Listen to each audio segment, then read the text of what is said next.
Izin saya mulai karena sudah waktunya belajar on time Al-Asr. Bismillahirrahmanirrahim.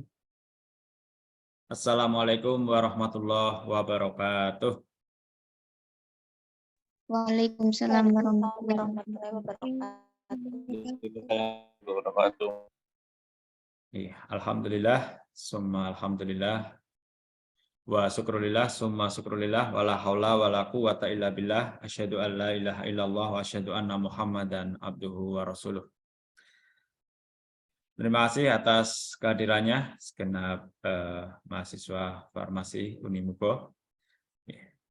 Mudah-mudahan semuanya sehat dalam lindungan dan rahmat Allah Subhanahu wa taala. Amin amin ya rabbal alamin. Sebelumnya dengan mengharapkan rahmat dan ridha Allah, mari kita mulai kegiatan ini dengan melafadzkan basmalah. Bismillahirrahmanirrahim. Pada tahun ini untuk tema pemurnian dan pembaruan di dunia muslim ini menjadi 2 pertemuan. Yang tahun-tahun sebelumnya adalah 1 pertemuan. Ini dilakukan untuk penajaman terkait hikmah apa yang bisa kita petik dari sejarah pemurnian dan pembaruan di dunia muslim saat itu. Saya kira itu mungkin sedikit share screen ya saya sebelum masuk ke presentasi dari mahasiswa. Nah, ini profil singkat saya ya. Nama saya Adi Hamid Fuadi, ya biasa dipanggil Hamid. Itu nomor WA saya dan juga email untuk mengirim PowerPoint dan makalah untuk nanti kemudian saya upload di Edu Unimugo. Dan untuk absensi silakan mengisi di Edu, kolomnya sudah saya buatkan. Materi kita pada hari ini yaitu terkait pemurnian dan pembaruan di dunia Islam. Paling tidak ada 3 pemaparan dalam 2 pertemuan ya. Pertama, kemajuan dan kemunduran umat Islam. Kedua, perlunya pemurnian dan pembaruan. Dan yang ketiga, ini banyak nanti akan dibahas di pertemuan kedua, yaitu tokoh-tokoh pembaruan dalam Islam. Saya kira itu. Silakan kepada mahasiswa yang mendapatkan amanah untuk mempresentasikan hasil diskusinya. Tafadhol Mas Guru. Sudah saya jadikan co-host ya. Mbak Hasna Nurulita Zahra. Silakan untuk ditampilkan PowerPoint-nya.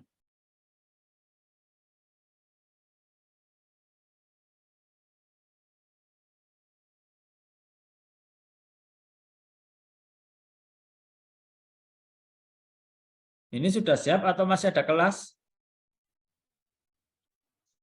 Sudah siap. Oke, silakan saya tunggu.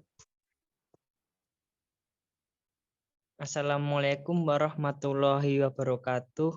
Waalaikumsalam. Perkenal, kami akan mempresentasikan tentang pemurnian dan pembaruan di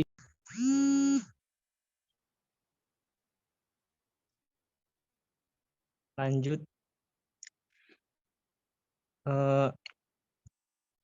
Kelompok kami ada Vananda Adilah, Febi Asrelia Putri, Hasna Nurulita Zahra, Isnaini Zakia, Lilis Setiawati, Muzaka Alif, Nadia Juleika Santoso. Lanjut. Arti pemurnian dan pembaharuan di dunia Islam. B. Kemajuan peradaban Islam dalam berbagai bidang. C. Kemunduran dunia Islam. Sebab kemunduran peradaban Islam, perlunya pemurnian dan pembaharuan. Tokoh-tokoh pembaharuan dalam dunia Islam. Selanjutnya akan dibacakan oleh teman saya. Arti pemurnian dan pembaharuan di dunia Islam. Arti pemurnian dan pembaharuan di dunia Islam. Pembaruan dalam Islam, istilah lainnya pemurnian, modernisasi, aliran salaf, gerakan kaum muda, memiliki banyak bentuk, berbagai penyebab, dan tempat serta waktu yang berbeda-beda. Pembaharuan bisa dalam bentuk pemurnian dalam arti mengembalikan paham dan praktek agama pada dua sumber aslinya yaitu Al-Quran dan Sunnah Nabi dengan meninggalkan pertengkaran nazar dan bidah yang disisipkan oleh orang ke dalamnya. B. Kemajuan peradaban Islam dalam berbagai bidang.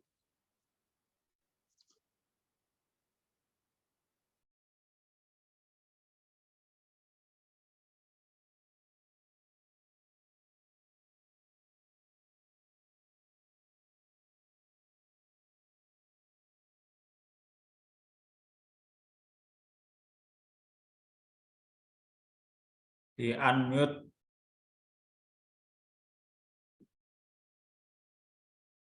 Speakernya tertutup.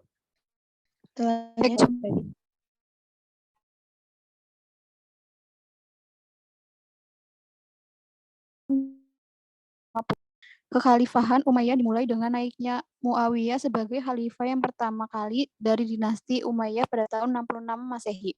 Pada periode ini, wilayah kekuasaan Islam luas.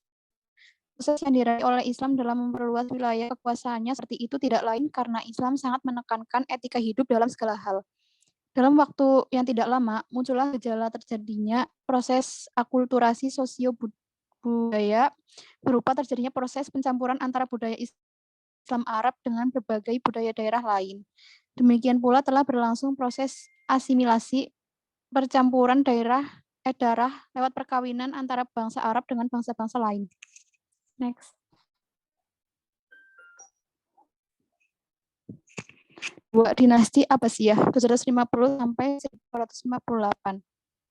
Periode dinasti Abbasiyah ditandai dengan dikalahkannya kekuasaan Umayyah yang berpusat di kota Damaskus atau Syria oleh Abdul Abbas As-Saffah. Kekuasaan dinasti Abbasiyah berlangsung 9 tahun dengan Baghdad, Irak sebagai pusat kekhalifahannya. Perkembangan dinasti Abbasiyah mencapai titik kuasaannya dipegang oleh Han al-Rashid 786 sampai 809 Masehi. Pribadi Harun yang sangat dermawan, bersahaja, arif, bijaksana, dan adil menyebabkan dirinya dicintai, ditaati, serta disegani oleh seluruh lapisan rakyatnya. Kesederhanaan hidup Harun ditunjukkan ketika beliau melaksanakan ibadah haji dengan jalan kaki dari Baghdad sampai Mekah Mukarramah. 3. Dinasti Umayyah di Spanyol atau Umayyah Andalusia 757 sampai 1492. Dinasti ini diawali dengan data pasukan yang cukup legendaris ke daratan 711 Masehi, yang ditandai dengan ditaklukkannya kerajaan Visigotik yang diperintah Khalifahan dinasti Umayyah di Spanyol baru nyata berdiri untuk pertama kalinya pada 157 Masehi. Di bawah kekuasaan Khalifah Abdurrahman II dalam Andalusia telah mulai 1171 Masehi. Kekhalifahan ini didirikan oleh Syiah sekitar tahun 919 sampai 1171 Masehi di Afrika Utara, Tunisia, yang kemudian meluas ke timur dan berhasil merebut Mesir pada tahun 1169 Masehi. Khalifah ini yang membangun dari pengembangan ilmu pengetahuan dan peradaban Islam. Al-Azhar tidak dapat diragukan lagi betapa besarnya peran yang dimainkan di dunia Islam. Di samping itu, dalam mengembangkan dan peradaban Islam lewat menerbitkan berbagai macam buku ilmu pengetahuan. Selanjutnya akan dibacakan oleh Hasna.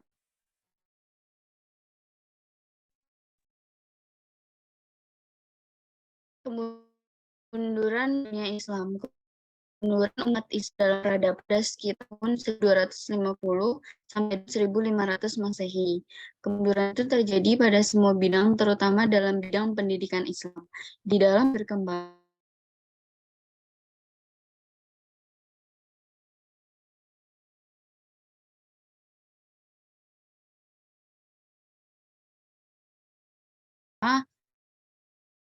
umat Islam menjalankan akidah Islam yang luas. Umat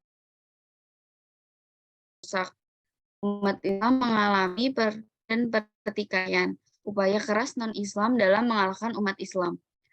Sebab-sebab kemunduran peradaban Islam. Yang pertama, krisis dalam pada kekhalifahan Abbasiyah yang berpusat di Baghdad maupun kekhalifahan Umayyah yang ada di Andalusia mengalami masa pasang surut, bermula dari kerapuhan dalam penghayatan ajaran Islam, terutama yang terjadi di kalangan penguasa. Bagi mereka, ajaran Islam hanya sekedar diamalkan dari segi formalitasnya, bukan lagi dihayati dan diamalkan sampai pada hakikat dan ruhnya.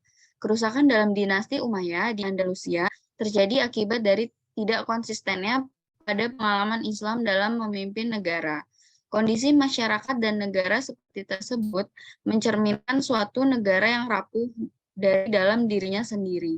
Ia bagaikan buih yang kelihatan cukup besar, namun ia tidak memiliki kekuatan sedikit pun. Sehingga jika ada kekuatan dari luar yang bersifat merusak atau menghancurkan, sekalipun tidak terlalu besar, sudah dapat merobohkan negara tersebut. 2. Krisis dalam bidang keagamaan. Krisis ini berpangkal dari suatu pendirian Santara Islam cukup mengikuti pendapat Imam Mazhab. Dengan adanya pendirian tersebut mengakibatkan lahirnya sikap memutlakkan semua pendapat imam-imam mujtahid seperti Imam Maliki, Imam Abu Hanifah, Imam Syafi'i, Imam Ahmad bin Hanbal, dan lain sebagainya. Para pengajar tidak lagi memiliki keberanian untuk menyatakan pendapat, kritik, ulasan, dan komentar terhadap pendapat para ulama terdahulu. Lembaga pendidikan Islam pada masa ini tidak lagi berfungsi sebagai pusat pembibitan kader-kader ulama dan cendekiawan Muslim yang kritis. Selanjutnya akan dibacakan oleh Zaka.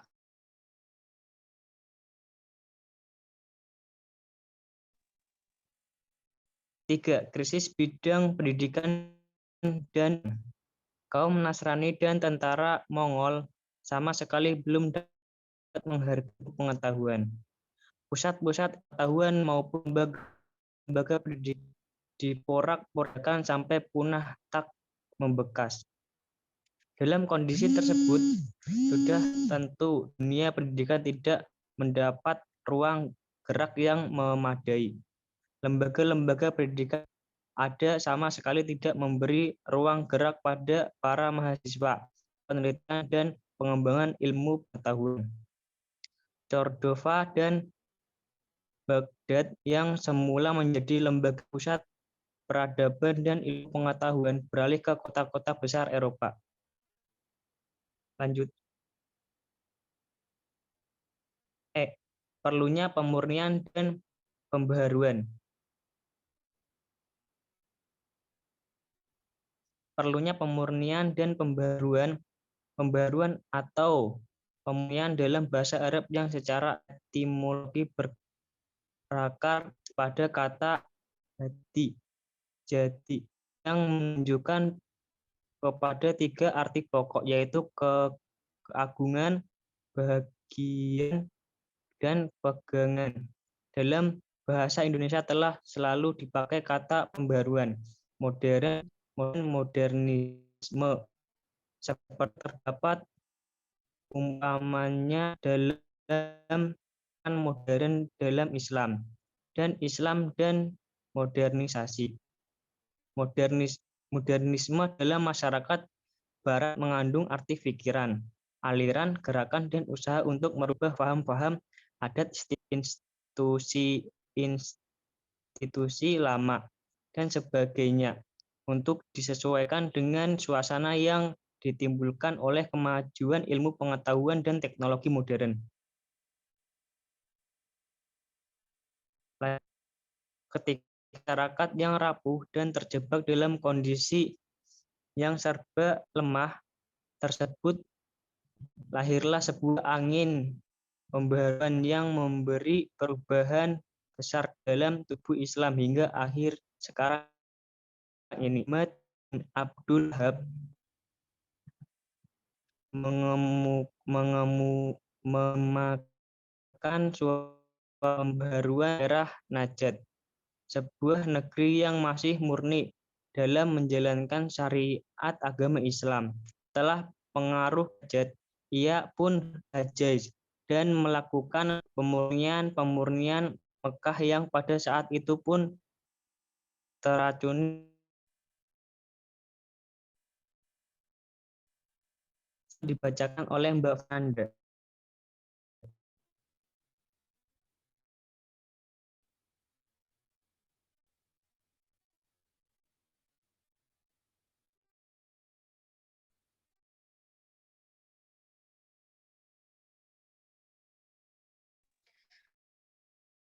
Ada beberapa aspek khusus.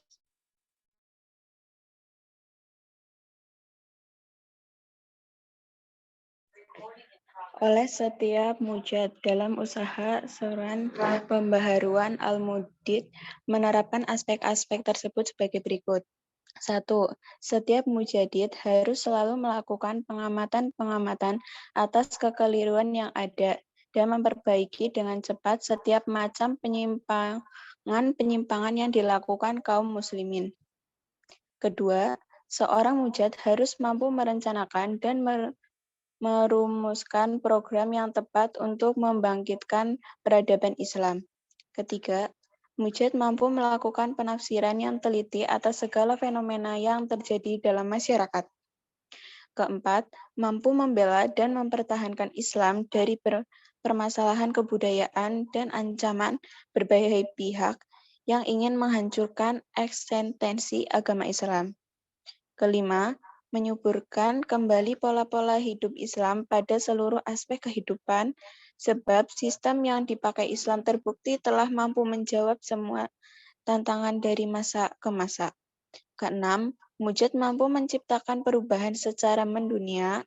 Seseorang pembaharu tidak boleh lekas puas dengan keberhasilan hanya terbatas pada daerah saja, sebab keberhasilan pembaharuan belumlah selesai sebelum seluruh pelosok negeri merasakan pembaharuan tersebut.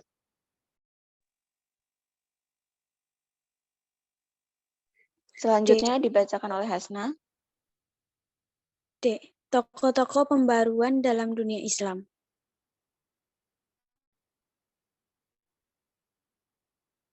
Tokoh-tokoh pembaruan dalam dunia Islam yang pertama yaitu Hasan al-Banna sebagai perintis negara Islam modern.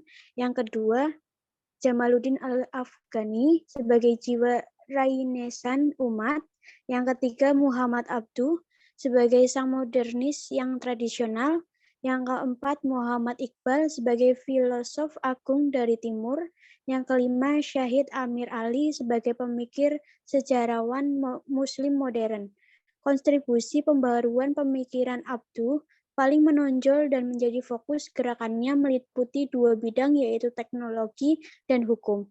Dua aspek ini yang dianggap vital yang telah dilupakan oleh umat Islam sehingga benih kemunduran di setiap kehidupan tidak dapat dihindari.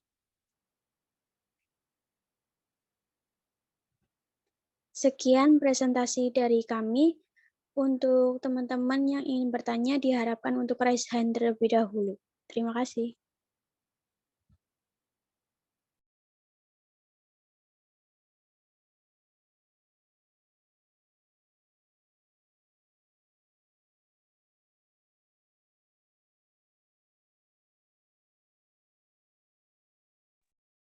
Terima kasih kepada kelompok 1 atas presentasinya. Silakan, itu sudah ada 4 dipandu oleh moderator.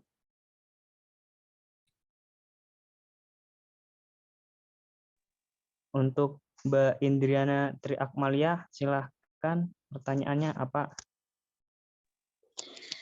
Saya izin bertanya, bagaimana atau apa dampak positif dan negatif setelah terjadinya gerakan pembaharuan di dunia Islam?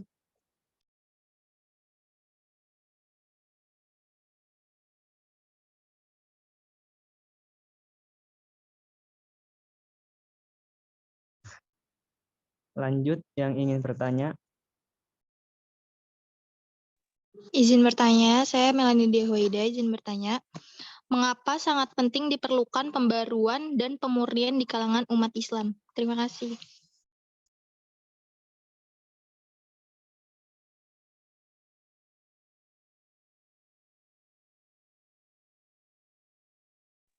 Untuk Mbak Intan, silahkan pertanyaannya.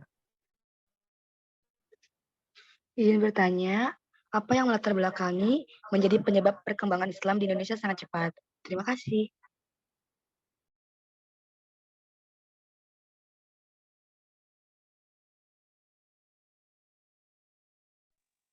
Untuk Mbak Indah, silahkan. Izin bertanya, apa saja hal-hal yang mendorong terjadinya pembaruan dalam Islam? Terima kasih.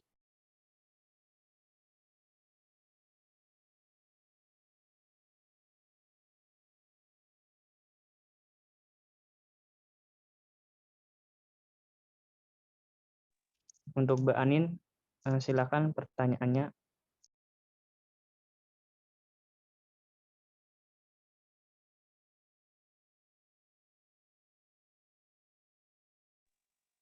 Bismillahirrahmanirrahim. Izin bertanya, mengapa Islam seolah-olah tertinggal dalam pengembangan iptek? Terima kasih.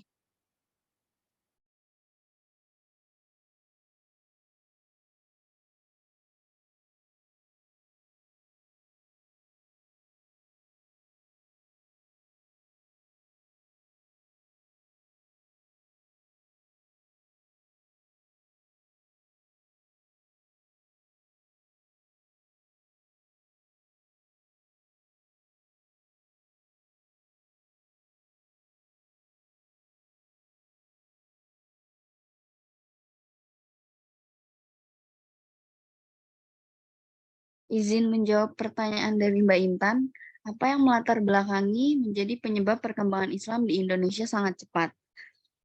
Faktor-faktor penyebab agama Islam dapat cepat berkembang di Nusantara antara lain syarat masuk agama Islam tidak berat, yaitu dengan mengucapkan kalimat syahadat.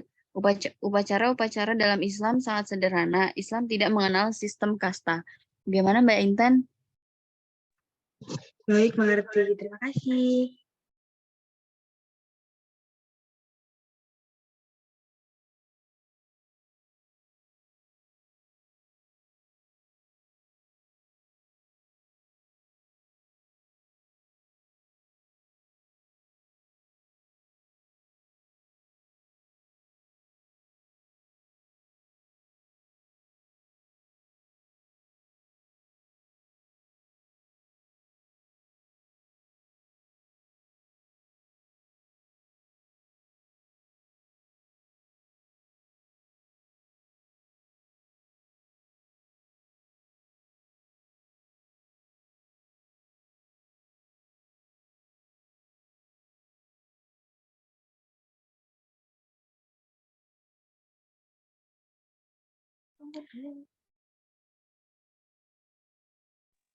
Izin menjawab pertanyaannya Melanie. Mengapa sangat penting diperlukan pembaharuan dan pemurnian di kalangan umat Islam? Tujuan pembaharuan dalam Islam adalah untuk memperkuat ajaran-ajaran dan prinsip Islam kepada pemeluknya, memperbarui dan menghidupkan kembali berbagai prinsip-prinsip dalam Islam yang telah dilakukan oleh umat Islam. Seperti itu, Mbak Melanie, apa bisa diterima? Baik, terima kasih. Sama-sama.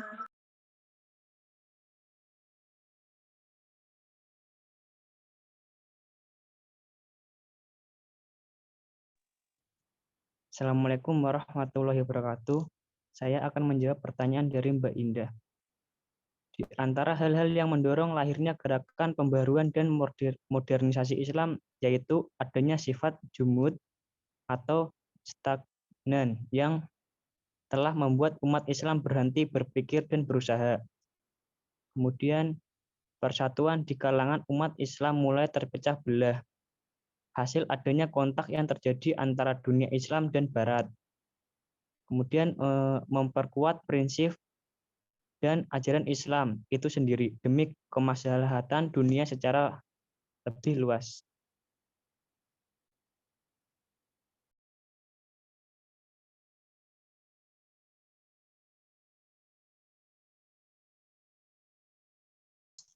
Baik, terima kasih.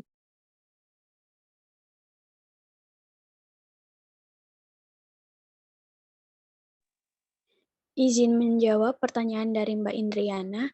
Bagaimana dampak positif dan negatif setelah terjadinya gerakan pembaharuan di dunia Islam? Untuk dampak positifnya yaitu yang pertama, semakin semaraknya syiar Islam dalam berbagai bidang di berbagai negara. Yang kedua, masyarakat Muslim semakin sadar akan berbagai peninggalan kebudayaan Islam yang menjadi sumbangan besar bagi kebudayaan dunia secara umum. Yang ketiga, masyarakat Muslim secara khusus dan masyarakat lainnya secara umum semakin mempertimbangkan syariat Islam sebagai solusi atas berbagai permasalahan yang ada di dunia yang belum ditemukan solusinya. Kemudian untuk dampak negatifnya, yang pertama yaitu adanya percampuran pemahaman yang keliru yang kemudian diikuti oleh masyarakat Muslim. Yang kedua, lebih maraknya orang-orang yang berkedok agama untuk memenuhi ambisi pribadinya. Kemudian yang terakhir yaitu tersebar luasnya fatwa yang hanya cocok untuk daerah tertentu saja, namun diambil dan diikuti tanpa melihat kondisi khusus yang ada di daerah lainnya. Bagaimana Mbak Indriana, apakah jawabannya bisa diterima? Baik, terima kasih.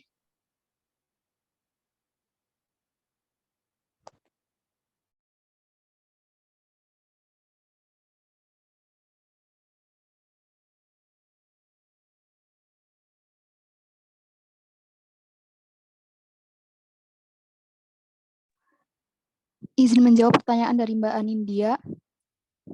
Mengapa Islam seolah-olah tertinggal dalam iptek?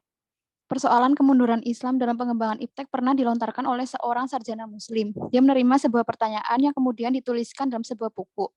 Dalam bukunya, dia menulis bahwa salah satu jawaban kemunduran Islam dalam pengembangan iptek adalah karena umat Islam meninggalkan pesan-pesan yang diberikan dalam Al-Quran dan Sunnah Nabi. Penyebab lainnya adalah karena umat Islam terlibat dalam konflik internal. Dengan kata lain, umat Islam dihalangi oleh umat Islam yang lain. Mereka terlibat dalam pertentangan politik dan ideologis. Bagaimana Mbak Anindya? Apakah sudah jelas? Sudah, terima kasih.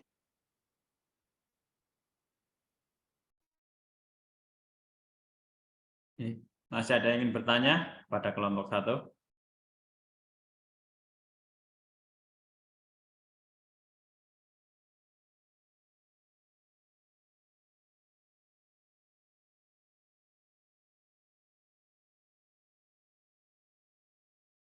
Kalau sudah tidak ada, silakan moderator menutup presentasinya.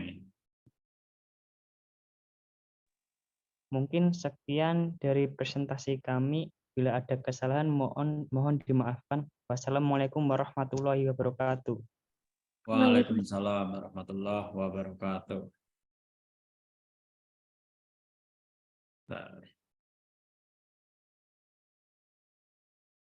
Terima kasih pada kelompok 1. Presentasi yang cukup lengkap, cukup komplit dan baik. Tadi sempat menyinggung tentang tokoh-tokoh pembaru. Nanti akan lebih detail di pertemuan kedua atau chapter 2 pemurnian dan pembaruan Islam.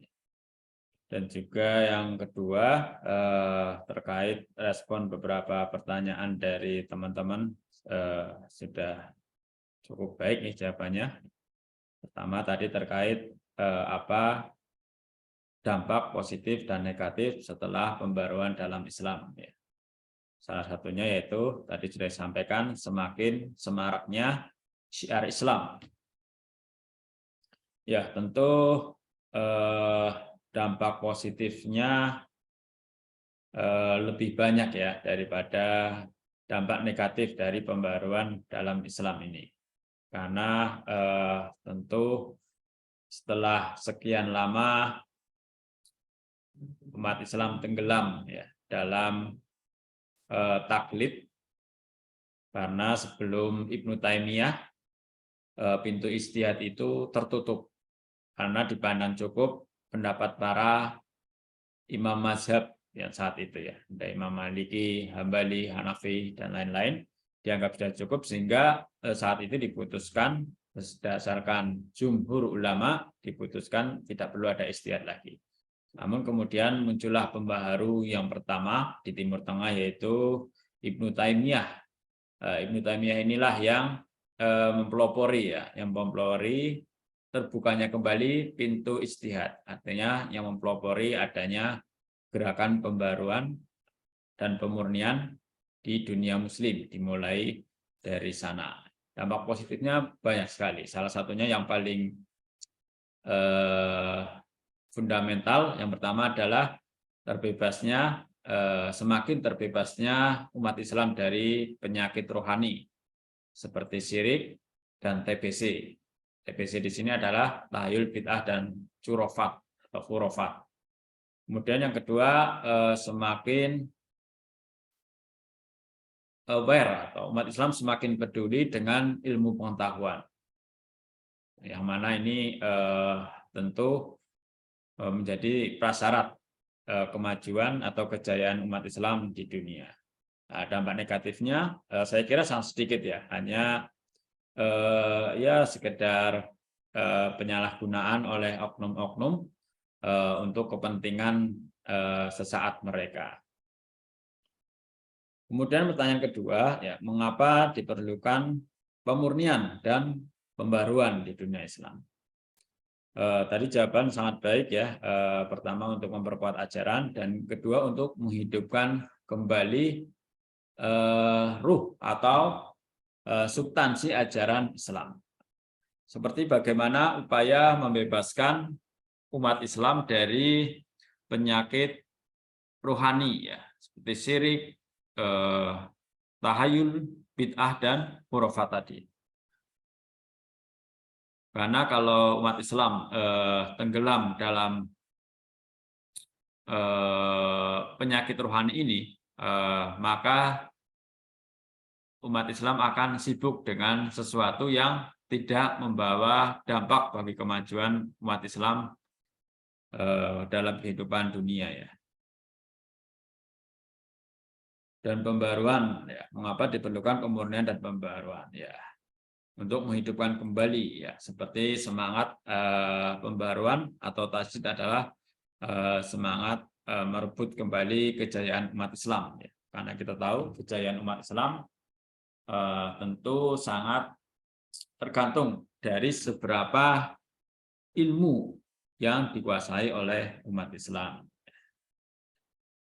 Kemudian yang ketiga, mengapa latar belakang perkembangan di Indonesia itu sangat cepat? Apa latar belakangnya ya perkembangan Islam di Indonesia sangat cepat? Ya, tadi saya sampaikan salah satunya Islam dipandang agama yang mudah, ya, relatif lebih mudah diterima oleh pribumi saat itu. Tidak banyak prasyarat yang menyulitkan mereka. Ada juga faktor perdagangan, ekonomi, bahkan juga faktor politik. Tapi benar bahwa yang paling dominan adalah bahwa Islam hadir memang mengajak kepada kebaikan dan dilakukan dengan cara damai ketika masuk ke Nusantara atau ke Indonesia. Ya, saya kira jawaban yang sangat bagus tadi. Kemudian yang keempat, apa saja hal-hal yang mendorong terjadinya pembaruan dalam Islam? Kenapa ada pembaruan dalam Islam? Ya, tadi sampaikan karena para ulama melihat adanya kejumudan. Kejumudan itu lawan dari kemajuan. Jadi umat Islam tenggelam dalam hal-hal yang tidak membawa kemajuan bagi mereka, bagi umat Islam, terutama untuk bersaing dengan umat lain di dunia ini. Kedua juga tadi sampaikan terkait ukhuwah ya. Ukhuwah juga menjadi salah satu hal yang mendorong terjadinya pembaruan ya. Karena persaudaraan sesama muslim inilah ingin melihat umat Islam bisa bangkit seperti di zaman Nabi. Itu adalah di zaman Nabi, terutama saat di Madinah, di Yasrib, itu adalah contoh Islam yang sangat berkemajuan. Kemudian yang terakhir, mengapa Islam seolah-olah tertinggal dalam pengembangan ipteks atau meninggalkan, ya tadi jawab ya, karena meninggalkan pesan yang disampaikan Al-Quran. Ya, ini jawaban yang sangat tepat bahwa alasan utama kenapa Islam tertinggal dalam pengembangan ipteks ya karena meninggalkan Al-Quran. Padahal kita tahu wahyu yang pertama turun adalah Iqra, membaca, belajar. Tapi budaya gemar membaca di Indonesia sangat rendah dari berbagai survei yang dilakukan oleh atau di beberapa negara. Indonesia selalu 5 terbawah, budaya membacanya sangat rendah. Ini artinya apa? Indonesia yang mayoritas Islam itu sebenarnya tidak percaya kepada Al-Quran. Mereka hanya menjadikan Al-Quran untuk meraih pahala akhirat. Nah, dengan membaca Al-Quran benar, kita akan mendapatkan pahala akhirat. Tapi tidak menjadikan Al-Quran sebagai mukjizat untuk mendapatkan pahala dunia. Al-Quran ini akan disebut sebagai mukjizat ketika kita mau membaca terjemahnya, apalagi mau mentafsirkan Al-Quran. Disitulah Al-Quran bisa disebut sebagai mukjizat. Karena di dalamnya banyak sekali ilmu pengetahuan. Dan ini oleh orang-orang non-muslim, mereka membaca, bahkan membaca Al-Quran.